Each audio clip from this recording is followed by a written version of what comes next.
우리들은 이제까지 성도의 정체성을 확인하라라는 제목의 말씀들을 받으면서 예수님께서 어떤 흐름을 가지고 이 말씀들을 이끌어 오셨는지를 한번 확인해 볼 필요가 있습니다. 자신을 따르던 많은 무리들 중에서 구별해서 12명의 제자들을 택하셨고 그 제자들을 향해서 말씀을 주시는 가운데 있습니다. 이걸 요즘 개념으로 치자면 일종의 제자 훈련을 하시는 그런 모습인데 그 첫 일성은 가난한 자, 줄인 자, 우는 자, 핍박받는 자가 복이 있다라는 그런 말씀이셨습니다. 이것은 깊은 영성과 묵상으로 받아들여야 하는 하나님 나라 백성의 그 진리입니다. 즉 하나님의 나라가 어떤 기초 위에서 어떤 재료를 사용해서 어떠한 가치의 모습으로 세워져 나가는가에 관한 말씀을 하시는 겁니다.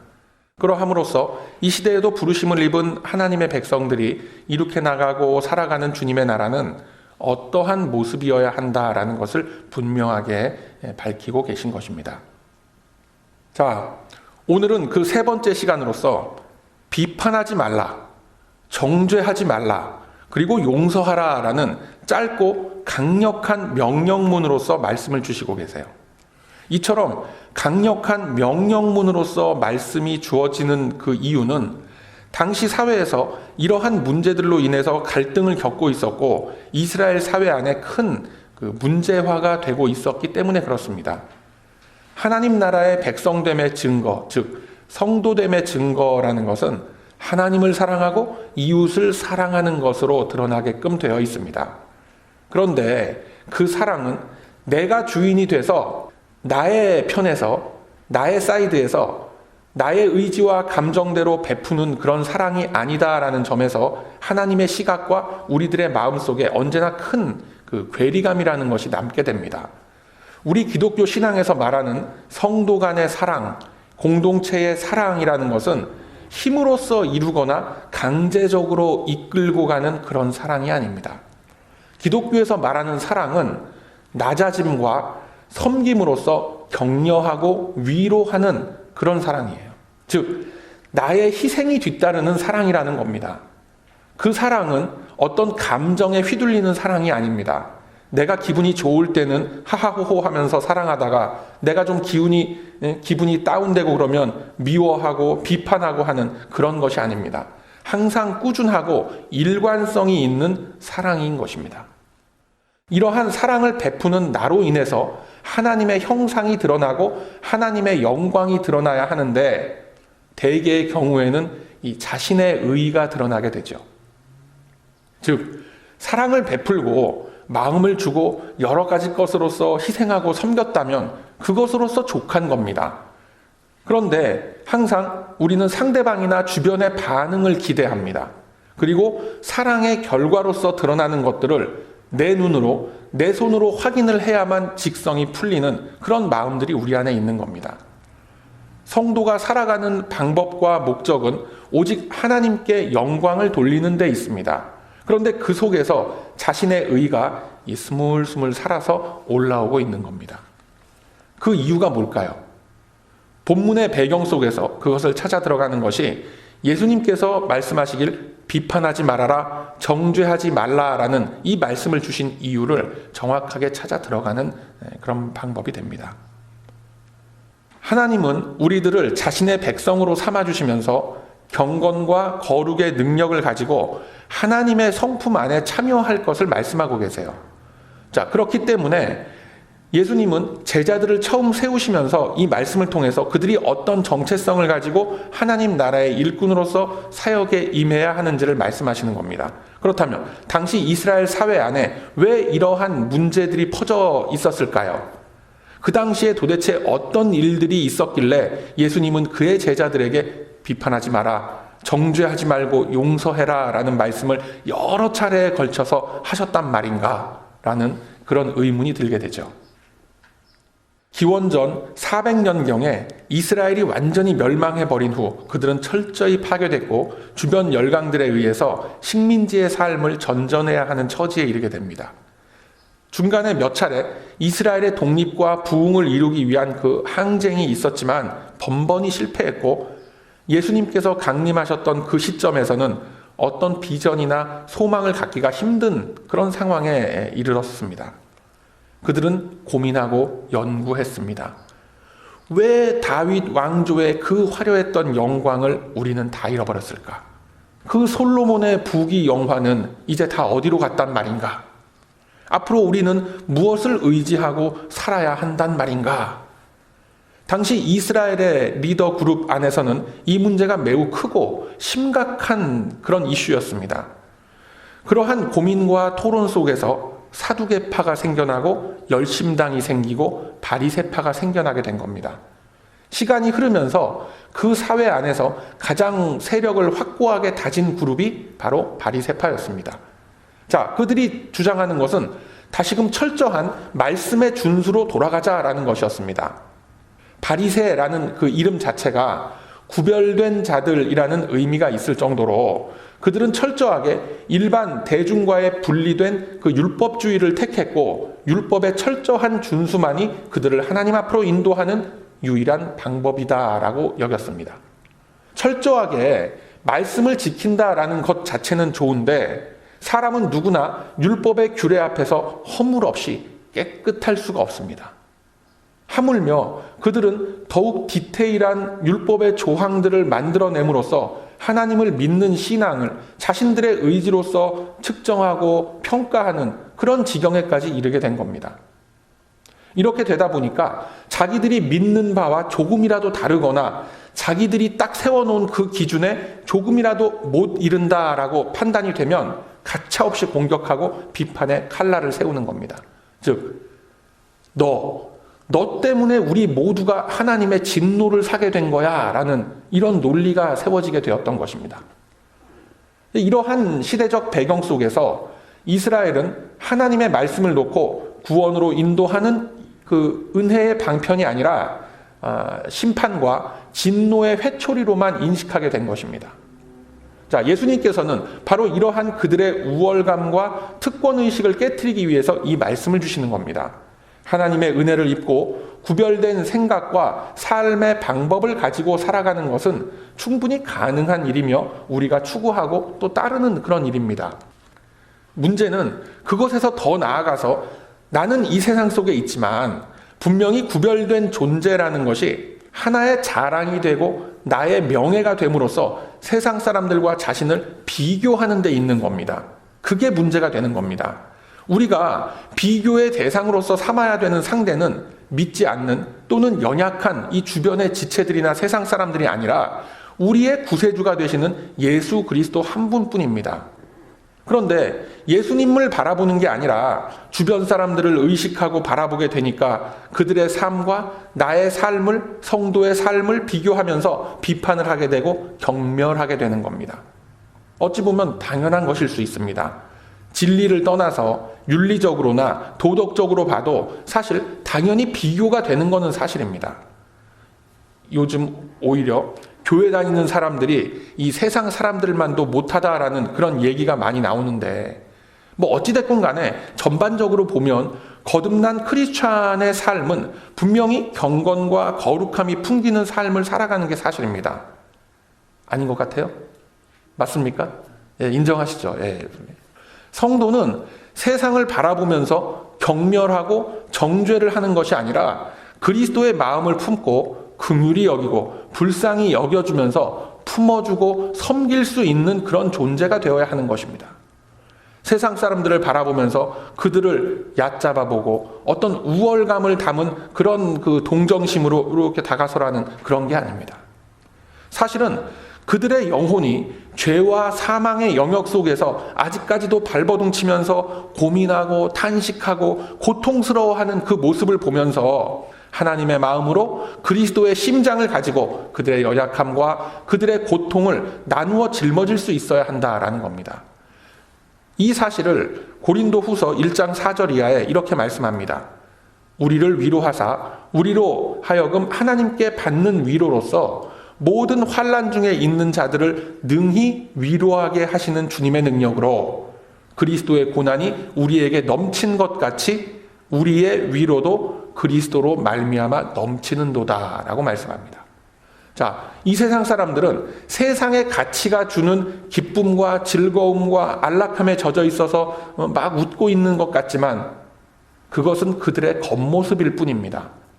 그들의 내면을 들여다보면 그 영혼은 굶주려 있고 울고 있고 부르짖고 있는 것을 보게 되는 겁니다.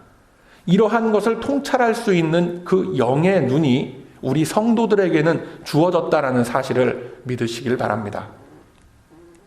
그래서 하나님은 당신의 백성들에게 이러한 관점으로 세상을 향해 접근할 것을 말씀하고 계세요. 어떤 관점이요? 사랑하는 마음, 긍휼히 여기는 마음으로 접근하라라는 겁니다. 그런데 이것이 우리들에게 있어서 참으로 힘들고 어려운 일입니다. 위로하면서 긍휼히 여기기는커녕 마치 그 욥의 새 친구들과 같이 복음을 율법화해서 무섭게 들이대곤 하는 겁니다. 우리는 보통 이러한 얘기들을 많이 합니다. 어려움을 당한 이웃을 보면서 에휴, 기도 안 해서 그래. 교회 잘 안 나오고 그렇게 교회 빼먹고 밖으로 돌아다니니까 그렇게 벌 받는 거야. 똑바로 안 믿어서 그래. 라고 하면서 오히려 더 화를 돋구고 분쟁의 불씨를 제공하는 경우가 참 많이 있습니다. 주님은 말씀하시길 내가 너희를 사랑한 것과 같이 너희도 서로 사랑하라 라고 하셨습니다. 그런데 머리로는 알고 우리가 지식으로는 알아도 우리들의 가슴과 우리들의 행동은 사랑하고 희생하는 자리에 서기보다는 증오하고 정죄를 일삼는 자리에 서기가 일수인 겁니다. 왜 우리들은 세상을 향해서 또 타인의 연약함을 보면서 비판과 정죄의 시선을 거두지 못하는 걸까요? 왜 그런 것 같습니까? 첫 번째로 우리들의 마음속에 아직까지 치유되지 못한 상처와 피해의식이라는 것이 있기 때문에 그렇습니다. 앞서 말씀드린 것처럼 이 이스라엘은 역사 속에 흐르는 패배의식으로 인한 일종의 강박관념이라는 것이 있었습니다. 또다시 되풀이되면 절대로 안 된다라는 그 실패한 역사에 대한 두려움이 매우 컸던 것입니다. 이것은 마치 한국인들의 정서 속에 남아있는 이 한과 같은 것입니다. 우리들은 작년 말과 올해 초에 이 한국 사회에서 일어났던 극심한 갈등을 지켜본 바가 있습니다. 그 전쟁과 보릿고개로 대표되는 어려웠던 시절을 넘겨온 그 세대와 산업화와 민주화의 기초 위에서 성장한 세대들 간의 뚜렷한 사회 인식의 차이가 얼마나 크다라는 것을 목도한 바가 있어요. 당시 이스라엘 사회가 마치 이러한 모습이었습니다. 자신들이 만들어 놓은 율법의 규범들과 그 테두리를 딱 정해놓고 조금만 어겨도 무섭게 비판하고 정죄했습니다. 너 때문에 우리가 또다시 하나님의 진노를 받을 수가 있는 거야 라는 그런 모습이었죠. 자신들만 하나님께 은총을 받은 것처럼 다른 형제 자매들의 연약함을 보면서 경멸하고 정죄했던 겁니다. 진리로서 그 자유로움을 얻어야 하는데 그 진리가 오히려 그들에게는 자유를 빼앗고 자신들의 영적인 생명을 스스로 올감해버리는 밧줄이 되어버렸던 것입니다. 하나님의 말씀은 구약의 말씀이건 신약의 말씀이건 동일한 복음입니다. 사람을 살리고 영혼을 구원하는 영원한 약속의 말씀입니다. 그런데 구약의 율법서를 자기 자신의 그 신앙 유익과 하나님의 성품을 담도록 인도하는 그런 복음으로 받아들이지를 못했기 때문에 이런 일들이 벌어지게 되는 겁니다. 단순히 사람을 처벌하는 법전으로만 생각을 하니까 이런 일들이 벌어지게 되는 겁니다. 이처럼 그들이 과거에 겪었던 고통의 역사에 대한 아픈 기억은 이들을 더욱 광적인 율법주의자로 몰아가게 되는 것입니다. 여러분, 사람은 누구나 자신의 지나간 과거의 일들에 대한 회한과 후회의 마음들을 가지고 있습니다. 그런데 그러한 것들이 복음 안에서 하나님을 아는 지식과 믿음의 덕과 절제와 인내와 경건으로 대표되는 하나님의 성품으로 치유가 되지 않으면 그게 어떻게 됩니까? 곧바로 타인에 대한 공격적인 성향으로서 나타나게 되는 것입니다. 이 사울 왕은 이스라엘의 초대 왕으로서 매우 명예로운 자리에 등극을 합니다.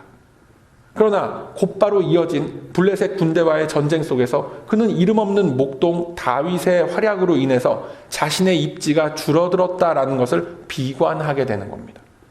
이스라엘의 여론이 다윗을 향해서 향하게 되자 그는 다윗을 죽이려고 그 면전에다 대고 창을 던지기도 했고 숱한 핍박을 가하는 그런 어리석은 모습을 보이면서 스스로 몰락의 길을 걸었던 것입니다. 이처럼 마음속에 응어리진 감정들이 제때 풀리지가 않으면 그것은 상대방에 대한 무서운 증오와 경멸감으로서 쏟아지게 되는 것입니다. 이 가늠하다가 잡혀온 여인을 둘러싸고 이 유대인들은 돌로 치기에 앞서서 예수님께 이 여인을 어떻게 해야 합니까? 라고 묻습니다. 그들은 예수님이 이 여인을 율법에 의해서 처벌해라 라고 하면 그러한 조항이 없는 이 로마법에 의해서 예수님을 살인교사 혐의로 고발을 하려고 했던 겁니다. 그리고 또한 처벌하지 말아라 라고 하면 그 이스라엘 사내들인 공회의 법에 어긋나게 된다라는 것을 염두에 두고 예수님을 시험하는 겁니다. 그러니까 예수님께서 어떤 선택을 하시든 다 법에 걸리게끔 그렇게 만들어 놓은 거예요. 이들은 여인과 예수님을 싸잡아서 고발하고 정죄하려고 했습니다. 예수님은 이들이 마음속으로 어떤 생각을 품고 있는지 이미 다 꿰뚫어 보셨습니다. 그러한 그들을 향해서 주님은 말씀하길 너희 중에 죄 없는 자가 이 여자를 돌로 쳐라 라고 하셨습니다. 그렇게 말씀하시면서 그들의 죄악을 물리치셨고 그 여인을 용서하시면서 다시는 같은 죄를 범치 말라라고 하셨음을 우리는 기억하고 있습니다. 악한 목적과 악한 마음을 품고 경멸하며 정죄하려는 그 죄악을 향해서 예수님의 기준은 매우 단호하고 분명하다라는 것을 우리가 알 수 있어요. 여러분, 우리가 흔히 상대방을 보면서 비판하고 정죄하는 그 마음 속에는 그 상대방에 대한 미움이 있어서 그렇다라기보다는 오히려 자기 자신의 상처와 연약함을 감추고 싶어하는 경우일 때가 참 많습니다. 즉 누군가를 희생양으로 삼아서 나의 신앙적인 우월감이나 나의 의로움과 나의 명예 또는 나의 괴로움과 나의 억울함에 대한 그 보상을 받고 싶은 얄팍한 마음이 들기 때문에 우리는 흔히 비판하고 정죄하는 자리에 서게 되는 겁니다.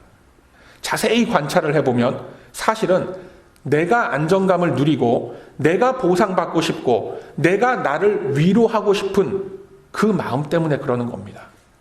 그것으로 인해서 상대방도 죽이고 자기 스스로도 죄와 사망의 길에 접어들게 된다라는 사실은 미처 깨닫지 못하는 겁니다.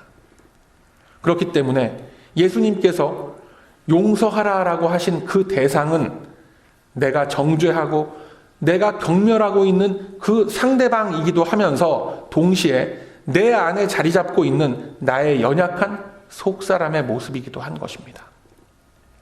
그래서 이러한 사실로 볼 때에 우리가 우리 주변에서 이게 항상 이게 보면 좀 비판적이고 다른 사람들의 허물과 다른 사람들의 이 약점을 아주 쪽집게 같이 착착 집어내는 뭔가 좀 예리하다라고 생각되는 그런 사람들을 보면 어떻게 해야 합니까? 야, 어쩌면 저렇게 사람이 똑똑하고 어쩌면 저렇게 샤프할까? 이렇게 감탄하라는 것이 아니라 그 영혼을 보면서 불쌍히 여기라는 겁니다. 여러분, 진정한 치유와 회복과 평안은 오직 주님으로부터 주어지는 은혜뿐임을 믿으시길 바랍니다. 주님의 크신 사랑과 은혜를 누리고 나면 일시적으로 감정적인 위로만 이루어지는 것이 아니라 이 삶을 바라보는, 문제를 바라보는 관점 자체가 달라지게 됩니다. 마음 깊은 곳에서 우러나오는 긍휼히 여기는 마음이 솟아나게 되는 거예요. 오늘 본문을 통해서 주님은 바로 이 마음으로 이웃을 용서하고 섬기라라고 하는 것임을 여러분 믿으시길 바랍니다. 두 번째로 우리들이 타인을 쉽게 비판하고 정죄하게 되는 큰 원인은 외식하는 우리들의 습관 때문에 그렇습니다. 이 외식한다는 게 뭡니까? 밖에 나가서 밥 사 먹는 걸 외식한다고 그러는 게 아니라 위선자적인 습관을 말하는 겁니다. 누가복음 18장 10절 이하의 말씀에는 한 바리새인과 세리가 성전에 기도하러 올라가면서 겪게 되는 이 에피소드를 다루고 있습니다. 바리새인이나 세리나 하나님 앞에서 모두 회개하고 구원의 은총을 받아야 할 죄인들입니다. 그런데 바리새인이 옆에서 자기 옆에 앉은 그 세리를 보면서 기도하기를, 하나님이여, 나는 다른 사람들처럼, 바로 저 사람처럼 토색하고 불의하고 간음하지 않았습니다. 옆에 있는 이 세리처럼 나를 살게 하지 않으셨으니 참 감사합니다 라고 기도를 하는 겁니다. 그리고 이어서 기도를 하기를, 나는 일주일에 2번씩 금식을 하고 소득의 11조를 꼬박꼬박 드리옵나이다 라고 기도를 하는 거예요. 그게 어찌 되는 거예요? 그래서 이 바리새인이 정말 감사한 마음으로 그 기도를 한 겁니까? 절대 그렇지가 않죠.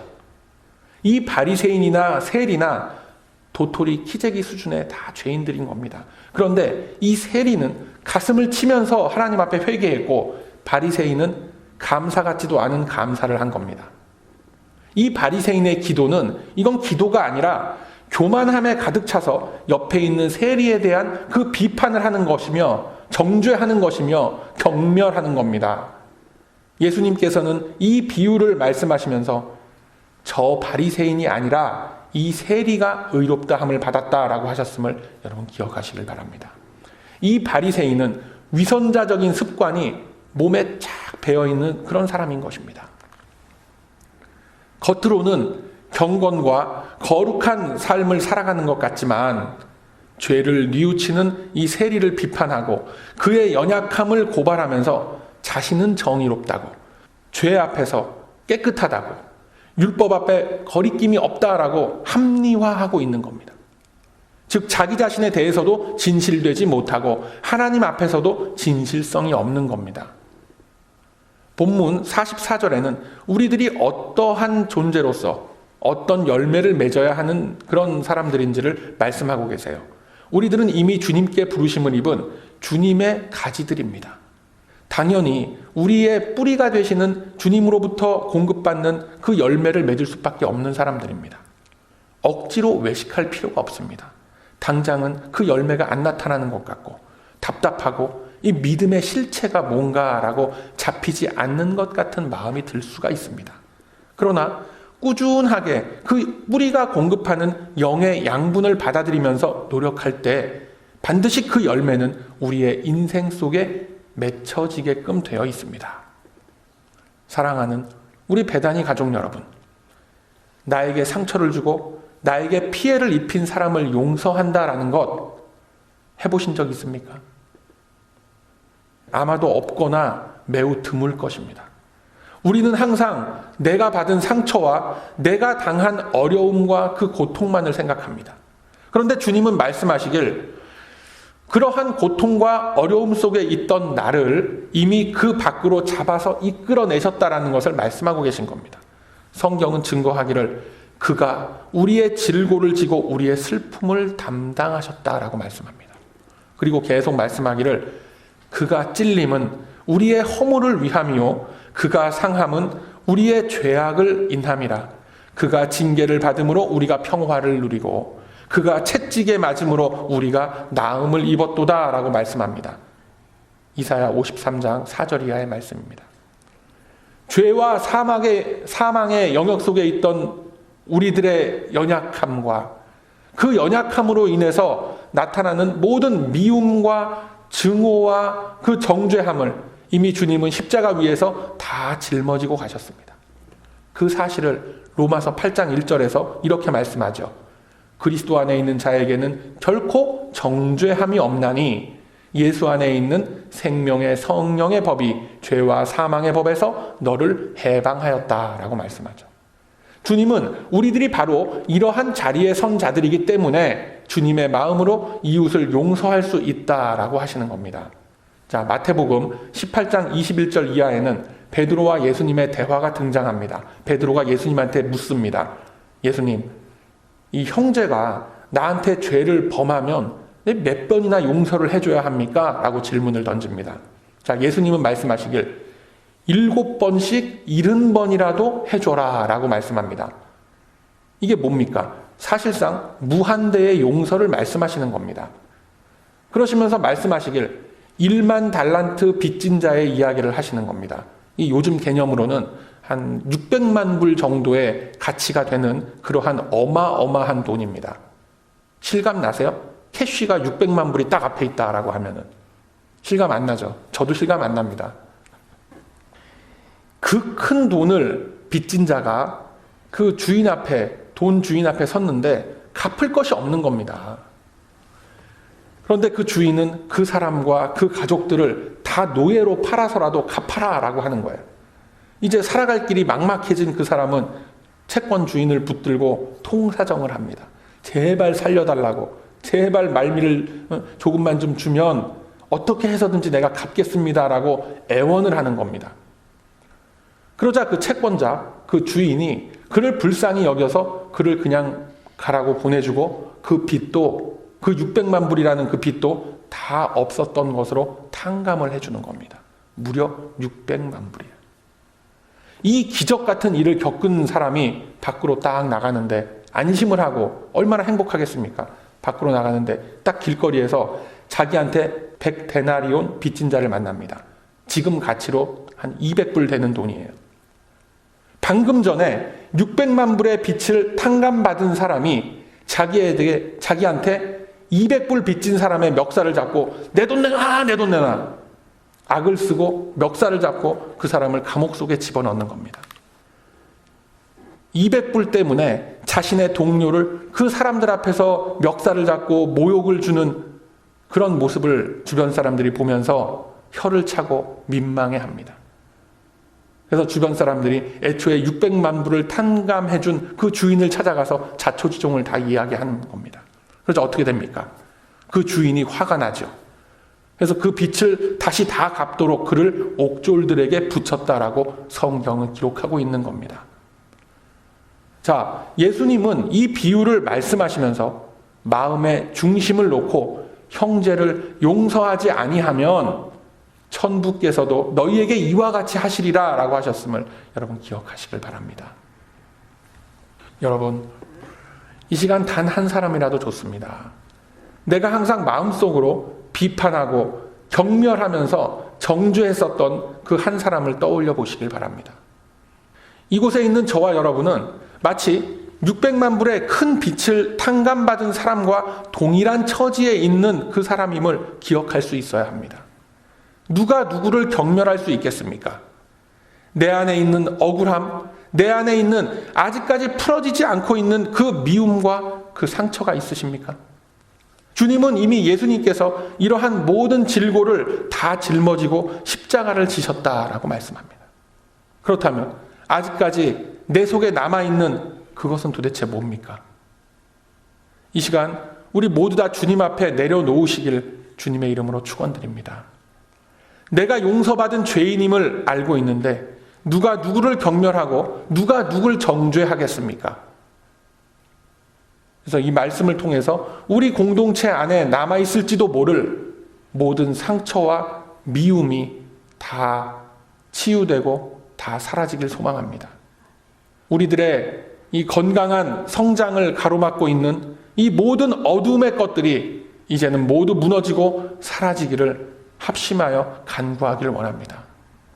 그리스도의 보혈로서 용서함을 받은 그 기쁨과 그 은혜를 품고 서로를 존중하고 아껴주고 용서하시길 바랍니다. 여러분, 결단하시고 삶 속에서 용서와 화해의 손길을 먼저 내밀고 품을 내주기를 바랍니다. 변치 않는 그 주님의 사랑을 실천하고자 다짐하는 그 굳은 마음 위에 주님의 도우시는 손길은 영원히 함께 할 것입니다. 이것이 오늘 이 아침에 우리 베다니 공동체에 주시는 주님의 음성임을 믿으시길 바랍니다. 그러함으로 이제는 비판과 정죄함의 자리에서부터 용서함으로써 주님의 은혜와 그 사랑을 풍성히 나누어 가심으로 주님 주신 이 아름다운 공동체를 굳건히 세워가시는 저와 여러분의 복된 삶이 다 되시길 이 아침에 주님의 이름으로 축원드립니다. 아멘.